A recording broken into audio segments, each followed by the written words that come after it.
नमस्कार, आप देख रहे हैं AMG न्यूज। आपके साथ मैं नीला।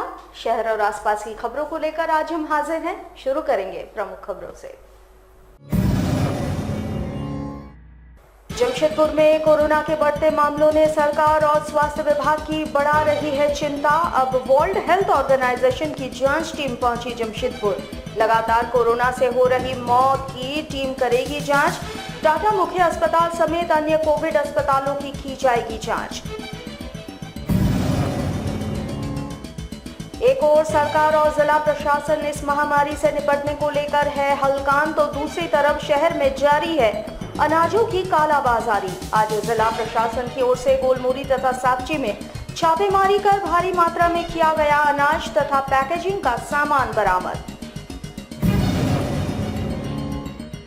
एक बार फिर बड़ौदा घाट हुआ मनहूस साबित। 2 नाबालिग बच्चों की नदी में तैरती मिली लाश।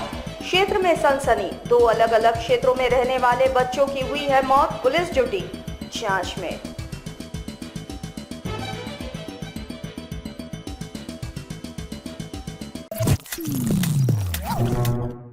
अब खबरें विस्तार से। झारखंड में कोरोना का कहर जारी है। हर दिन संक्रमितों की संख्या बढ़ रही है। 1 सितंबर से राज्य में कोरोना गाइडलाइंस को फॉलो करते हुए मॉल और अन्य दुकानें खोल दी गई थी, लेकिन शैक्षणिक संस्थानों को खोलने की अनुमति नहीं मिली थी। वहीं कोरोना की रफ्तार पर समीक्षा करने के बाद सरकार ने 21 सितंबर से स्कूलों को खोलने की बात कही थी, लेकिन इस पर फिर से रोक लगा दी गई है। अब राज्य भर में 31 सितंबर तक कोई भी स्कूल नहीं खुलेगा। सरकार ने कोरोना काल में मौजूदा हालात की समीक्षा करने के बाद ही निर्णय लेगी। जमशेदपुर में कोरोना संक्रमण के लगातार बढ़ते मामले और दिन प्रतिदिन हो रही मौतों से झारखंड सरकार और स्वास्थ्य विभाग की चिंता बढ़ गई है। वैसे जिला प्रशासन से लेकर राज्य और केंद्र सरकार की जांच टीम शहर में हो रही मौत और बढ़ते संक्रमितों के मामलों की जांच कर चुकी है। इधर शुक्रवार को वर्ल्ड हेल्थ ऑर्गेनाइजेशन की टीम शहर पहुंची। इस दौरान स्वास्थ्य विभाग के संयुक्त सचिव भी शामिल रहे। वैसे टीम ने सबसे पहले स्वास्थ्य विभाग के अधिकारियों के साथ बैठक की। उसके बाद टाटा मुख्य अस्पताल के लिए निकल गई। टीम टाटा मुख्य अस्पताल के अलावे शहर के दूसरे कोविड अस्पतालों का भी निरीक्षण करेगी। हालांकि इससे पूर्व सभी जांच टीमों ने TMH में हो रही मौत के मामले में क्लीन चिट दे दिया है। अब WHO की ओर से क्या रिपोर्ट आता है, इसका सभी को इंतजार है। देखिए क्या है कि ये जो सारी टीम है, सब डॉक्टर्स हैं, तो हम लोग एक तरह की जानकारी लेने के लिए आए हैं कि मतलब कुछ अच्छी चीज़ें यहाँ जो हो रही हैं उसको हम लोग राज्य स्तर पे रखें कि ये चीज़ें अच्छी हो रही हैं और कहीं सुधार की ज़रूरत है तो वो भी हम लोग सुझाव जो है इसमें दें। तो हम लोग एक तरह से एक जानकारी को लेना और जानकारी को देना, यानी आदान प्रदान की बात है। तो इसी के लिए हम लोग ये टीम जो है सारे डॉक्टर्स हैं इसमें तो आए हैं। कहाँ जाएंगे सर आप? आज के लिए तो TMH अस्पताल में जाएंगे और वहाँ के प्रबंधन के साथ बात की जाएगी। देखिए अभी तो हम लोग अस्पताल में गए नहीं हैं, तो इस बात पे मैं अभी कुछ नहीं कर पाऊँगा। सरकार और जिला प्रशासन कोरोना महामारी से निपटने में बेहाल है। वहीं दूसरी तरफ जमाखोरों की चांदी कट रही है।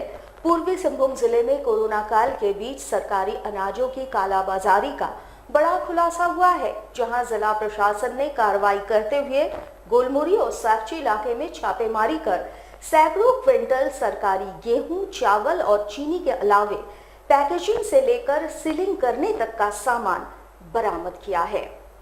बताया जा रहा है कि दोनों ही गोदाम संजय मोहनानी और दीपक मोहनानी का है, जो सरकारी अनाजों को FCI से SFC और वहां से फिर PDS डीलर के दुकानों तक पहुंचाते हैं। वैसे छापेमारी के दौरान दोनों जालसाज भागने में सफल रहे। छापेमारी टीम में जिला आपूर्ति पदाधिकारी के अलावे ADM और DSP CCR भी शामिल थे। छापेमारी टीम को दोनों जगहों से लगभग 2500 सरकारी अनाज, जिसमें गेहूं, चावल और चीनी भरा हुआ पाया गया है, जिसका आकलन विभाग द्वारा शुरू कर दिया गया है। इस छापेमारी के दौरान एक ऑटो और एक मोटरसाइकिल भी जब्त किया गया है। साथ ही एक युवक को हिरासत में लेकर पूछताछ किया जा रहा है। पूर्वी सिंहभूम जिला प्रशासन की ओर से इसे एक बड़ी कार्रवाई के रूप में देखी जा रही है। माना जा रहा है कि लॉकडाउन के दौरान बड़े पैमाने पर सरकारी अनाजों की कालाबाजारी की गई है। फिलहाल बड़े पैमाने पर जांच शुरू कर दी गई है। वहीं सभी अधिकारियों ने बताया कि दोषी को किसी भी कीमत पर बख्शा नहीं जाएगा। जिला प्रशासन की इस कार्रवाई के बाद जिले के सरकारी पीडीएस डीलरों में हड़कंप मच गई है।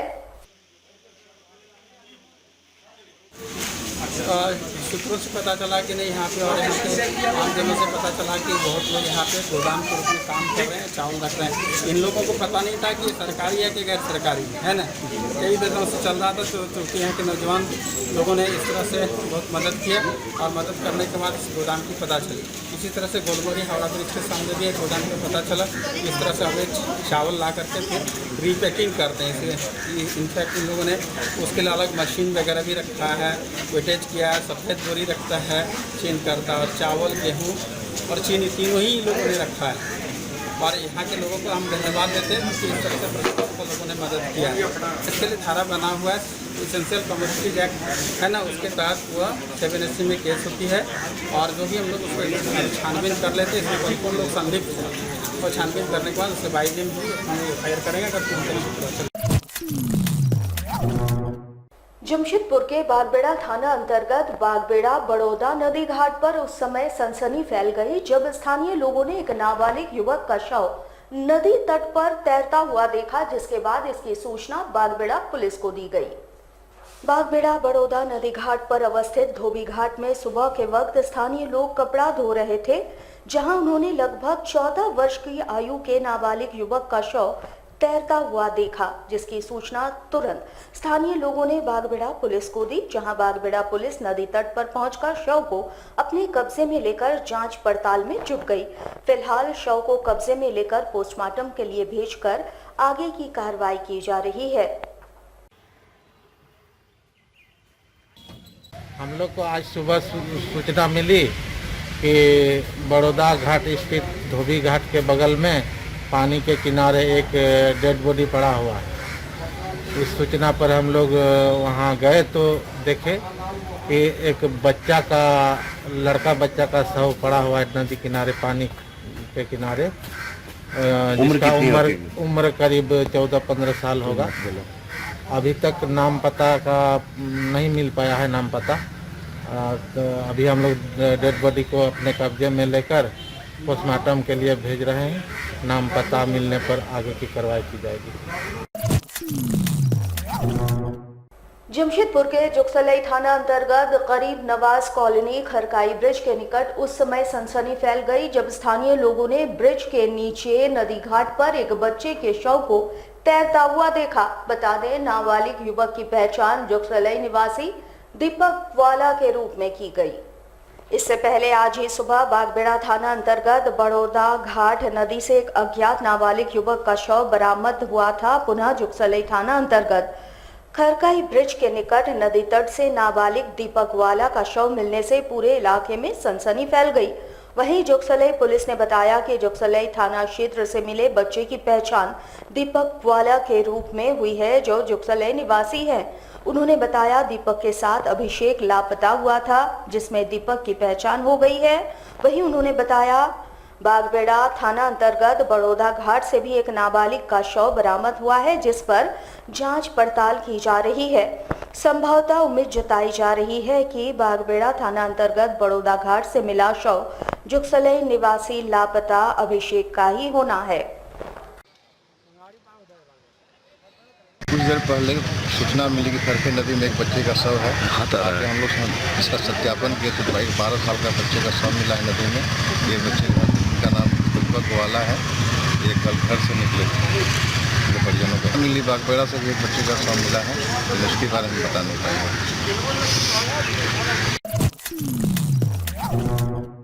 जमशेदपुर में देश के प्रधानमंत्री श्री नरेंद्र मोदी के जन्मदिन को सेवा सप्ताह के रूप में मनाया जा रहा है और इसी कड़ी में जमशेदपुर जिला भाजपा के द्वारा शहर में स्वच्छता अभियान चलाया गया। इस कड़ी में भाजपाइयों ने हाथों में झाड़ू लेकर एमजीएम अस्पताल गोलचक्कर से लेकर कोर्ट मोड़ तक स्वच्छता अभियान चलाया। साथ ही राहगीरों और दुकानदारों को भी स्वच्छता के प्रति जागरूक किया। इस दौरान भाजपा जिलाध्यक्ष ने कहा, सेवा सप्ताह के तहत एक सप्ताह विभिन्न तरह के कार्यक्रम चलाए जा रहे हैं और स्वच्छता अभियान भी इसी का हिस्सा है, जहां स्वच्छता के प्रति लोगों को जागरूक भी किया जा रहा है।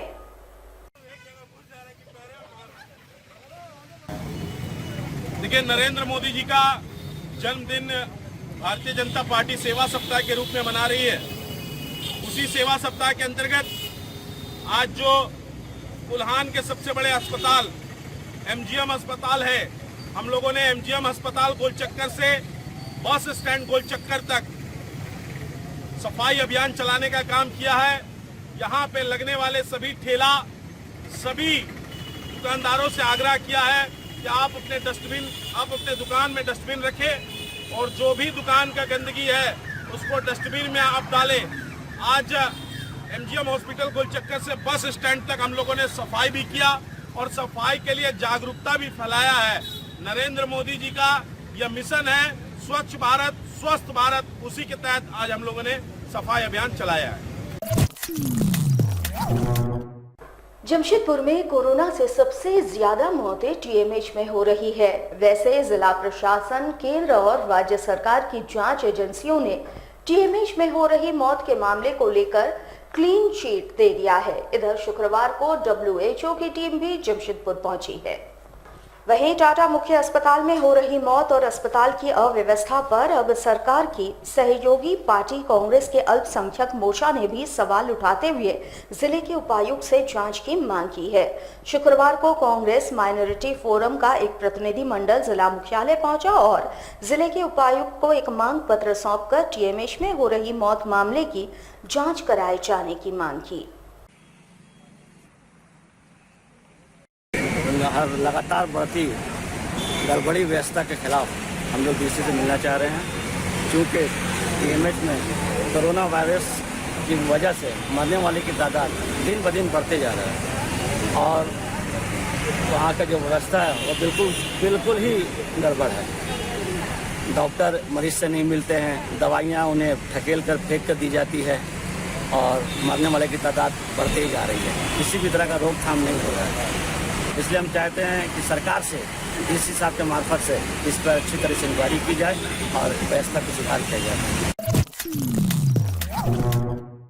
भाजपा के द्वारा जमशेदपुर पूर्वी के विधायक सरयू राय पर एक बार फिर से वार किया गया है। भाजपा प्रदेश कमेटी के नेता अभय सिंह ने विधायक सरयू राय पर विधानसभा के समय को केवल एक निजी व्यक्ति को लाभ पहुंचाने हेतु बर्बाद करने का आरोप लगाया है। साथ ही कहा है कि विधायक जी को उक्त व्यक्ति का नाम अब सार्वजनिक करना चाहिए। भाजपा जिला कार्यालय में आयोजित एक वार्ता के दौरान प्रदेश भाजपा के नेता अभय सिंह ने ये सवाल खड़े किए हैं। उन्होंने कहा कि विगत चुनाव में जमशेदपुर पूर्वी की जनता ने काफी उम्मीदों के साथ उन्हें सदन में भेजने का काम किया था, लेकिन विधायक बनने के बाद सरयू राय जनता को भूल बैठे हैं और कुछ चुनिंदा लोगों के निजी समस्याओं को सदन में उठाकर जनता का अपमान करते हैं। उन्होंने कहा कि सोनारी क्षेत्र में एक भूखंड जिस पर की मामला न्यायालय में लंबित है, उक्त मामले को विधायक सरयू राय द्वारा सदन के भीतर उठाया गया और जनता की समस्याओं को दरकिनार किया गया। इस कारण अब विधायक जी को उक्त व्यक्ति का नाम सार्वजनिक करना चाहिए। लोकतंत्र के चौथे स्तंभ के पूर्वी के विधायक श्रीमान सरयू राय जी जो ईमानदार व्यक्ति भी है, जैसा तथा कथित लोग कहते हैं, और अपने कर्तव्यों का निर्वाह भी करते हैं जैसा वे कहते हैं। एक उनसे जुड़ा सवाल यह है और उनसे अपेक्षा भी रखा कि वे अच्छे कर्तव्यों का पालन करेंगे, लेकिन विगत 20 मार्च को विधानसभा के अंदर उन्होंने एक सवाल किया। विधानसभा अध्यक्ष के समक्ष सारे सदन के लोग बैठे हुए थे। वे सोनारी स्थित 5 एकड़ 28 डिसमिल की जमीन एक नागरिक के पक्ष में उन्होंने सदन के अंदर में, जो लोकतंत्र का सबसे बड़ा मंदिर होता है, उसके अंदर में उन्होंने कहा कि एक नागरिक के साथ में अत्याचार हुआ है और 5 एकड़ 28 डिसमिल जमीन के सवाल में उन्होंने विधानसभा के अंदर में प्रश्नोत्तर किया। मैं पार्टी के कार्यकर्ता होने के नाते उनसे पूछना चाहता हूं, यह बताने का प्रयास करें कि वह नागरिक कौन है। कि हम 86 बस्ती के लोगों को मालिकाना देंगे, उसके सवाल पर मैं सदन के अंदर पर जाऊंगा। लेकिन आप 86 बस्ती के सवाल किए या ना किए तो बात के विषय केवल एक नागरिक के लिए आप जिसका मामला न्यायालय पर विचाराधीन है, सेना, टाटा स्टील प्लस और नागरिक के आपस में विचाराधीन मामला, उस विषय में मैं नहीं जाना चाहता क्योंकि न्यायालय का मामला है, न्यायालय मामला लंबित है। लेकिन एक नागरिक के लिए आपने विधानसभा का उपयोग किया, विधानसभा के अंदर जाकर के आपने उसका समय को उपयोग किया और 72,000 लोगों ने जिस उम्मीद और जिस अपेक्षा के साथ आपको जिताया, उसमें 72,000 के लोगों को आप दरकिनार करते हुए एक व्यक्ति को चुना, एक नागरिक को चुना और उसके जमीन के सवाल पर आपने सवाल वहां पर खड़ी कर दिए। जमशेदपुर महानगर भाजपा का एक प्रतिनिधि मंडल शुक्रवार को जिला पुलिस मुख्यालय पहुंच गोलमुरी थाना क्षेत्र की एक महिला पी भारती राव को इंसाफ दिलाए जाने की मांग की। इस दौरान महिला के पुत्र पी शंकर राव भी साथ रहे। जानकारी देते हुए जमशेदपुर भाजपा महानगर अध्यक्ष गुंजन यादव ने बताया कि जमीन माफियाओं द्वारा गोलमुरी की महिला को प्रताड़ित किया जा रहा है, साथ ही उनके साथ अमर्यादित भाषा का भी प्रयोग किया जा रहा है।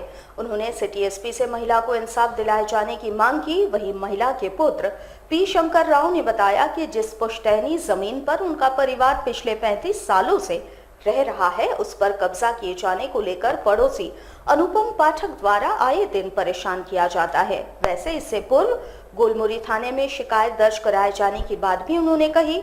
बावजूद इसके अब तक कोई कार्रवाई नहीं हुई है, जिससे पड़ोसी का मनोबल बढ़ते ही जा रहा है। वैसे सिटी एसपी ने प्रतिनिधि मंडल को हर संभव सहयोग किए जाने का भरोसा दिलाया। हम लोग तो मजबूरी में चल रहे हैं। पी भारती राव नामक एक महिला है जो आज करीबन 30 वर्षों से अपने घर पर रह रही थी। उनके पड़ोस के रहने वाले अनुपम पाठक जी के द्वारा महिला को काफी दिनों से तंग किया जा रहा है और पिछले दिनों आप लोगों ने भी देखा होगा कि सोशल मीडिया पर कुछ वीडियोस वायरल हुई हैं।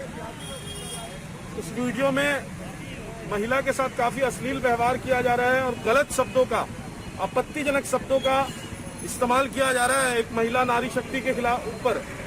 उसी के लिए आज हम लोगों ने पी भारती राव के बेटे के साथ सिटी एसपी साहब से मुलाकात किया है और ये मामला उनके पहले से संज्ञान में है। सिटी एसपी साहब ने आश्वासन दिया है कि उचित कार्रवाई की जाएगी।